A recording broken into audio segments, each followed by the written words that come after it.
Started going off the rails, either drinking, taking drugs to get some sort of life back, some kind of exciting feeling. We had no support. We were just given this broken person who we didn't know really anymore, and that was it. Going through uni, everyone was just like, yeah, I got wasted on the weekend, and I'm like, I stopped my dad from killing himself on the weekend. You know, how does that compare?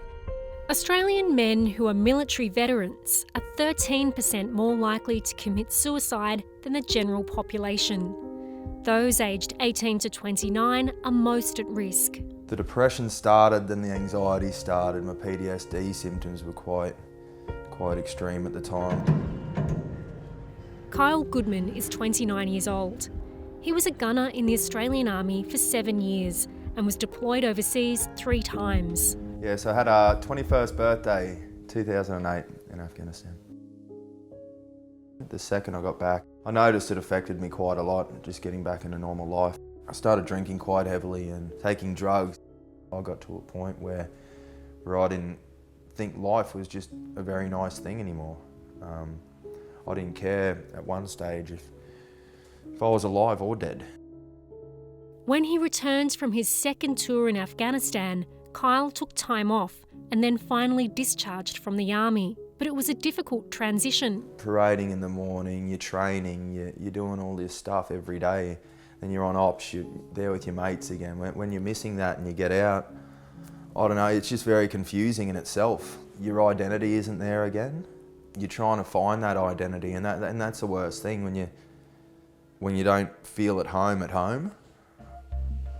Between 2001 and 2014, there were 142 confirmed suicides amongst veterans.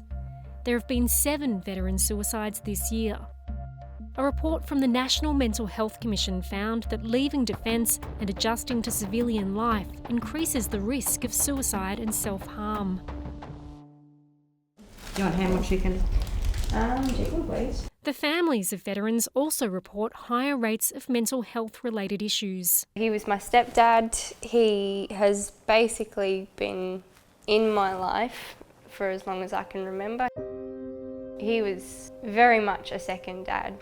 He was fun.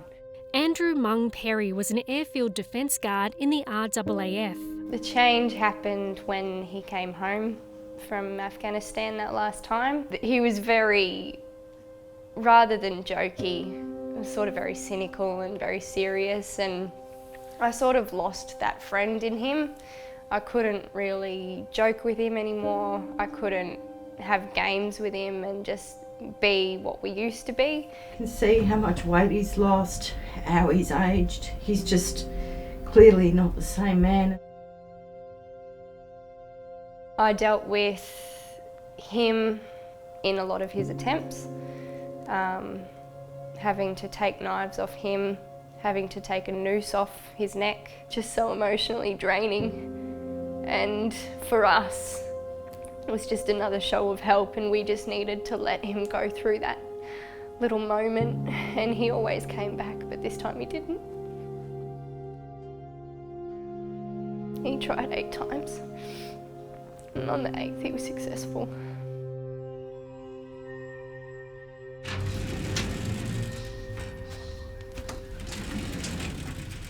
It's been just over a year since Andrew Perry's death, and Kamaya and her mum, Bonnie, say that more help should have been offered while he was still alive. We should have been given a lot more tools and a lot more support. This isn't a new thing. We've lost so many veterans. Surely they must understand now that families need help, and they need to be given the tools to help. The veteran can't get better if the family's exploding or imploding.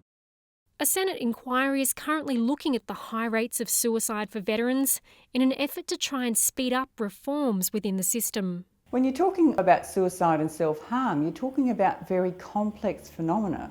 We're still learning a lot about what actually contributes to suicide and what could be done to prevent it. People talked about the loss of purpose and identity, that sense of belonging and the camaraderie.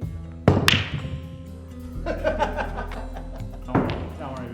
worry about it. Those who've left Defence, struggled with PTSD and learned to manage it, say mental health training needs to start early in a recruit's career. We are training people to go to war, but we're not training them to come home. If we're training ourselves physically, if we're conditioning ourselves for war, why aren't we conditioning ourselves, to be able to sustain trauma? Why are we not conditioning ourselves in the early stages for prevention before it needs a cure? At my very worst, I would not leave the house. One of the early things I did was to relearn to go and have a coffee on my front veranda, to be able to go for a run, a drive to a park where I had a good field of vision and a good view of my environment, where I felt safe and comfortable and got fit again. Just the asking for help was a massive thing in my life. The only thing I regret about that is that I didn't do it earlier.